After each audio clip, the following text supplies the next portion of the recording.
Bonjour, soyez les bienvenus dans Hit Story. Pour ce numéro, je vous propose un tube éternel des années 80, au pouvoir de séduction intact. La production porte la marque de cette période, mais pas tant que ça, car comme dans d'autres cas, la supériorité de l'écriture et de l'interprétation vocale a traversé le temps. C'est vraiment le cas avec Close to Me du groupe The Cure, qui figure sur l'album The Head on the Door, sorti en 1985. Le leader du groupe, Robert Smith, a eu une déclaration surprenante sur ce titre. Parmi toutes les chansons que nous avons composées, Close to Me ne semble pas l'une des meilleures. C'est un intermède un peu surréaliste du disque et elle ne devait même pas figurer sur l'album définitif. C'est seulement quand je l'ai chantée et que la production a été très soignée, lui donnant une sonorité claustrophobe, qu'elle a pris forme.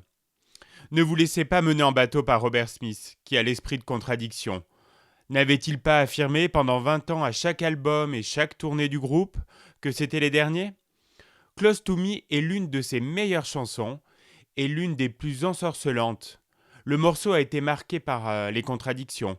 Smith avait en effet délibérément essayé d'en faire une chanson pop, alors que de son propre aveu, Close to Me est l'expression musicale du malaise qui s'installe en nous quand l'amour devient oppression, quand la relation entre deux amants est si fusionnelle qu'elle engendre une sorte de claustrophobie.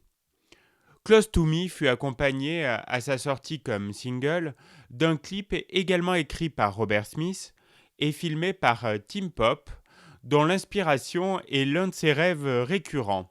Les membres du groupe apparaissent entassés dans une armoire, en équilibre instable au bord d'une falaise. L'armoire finit par tomber dans la mer et se remplit d'eau tandis que le groupe continue de chanter.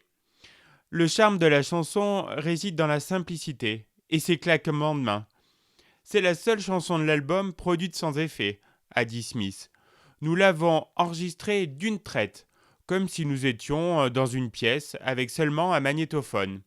Belle gageure en tout cas pour The Cure d'être parvenu au cœur des années 80 à être le seul groupe à la fois chéri des ados incompris du monde entier, respecté des fanzines les plus pointus et invité en guest star dans Champs-Élysées, l'émission du samedi soir de Michel Drucker.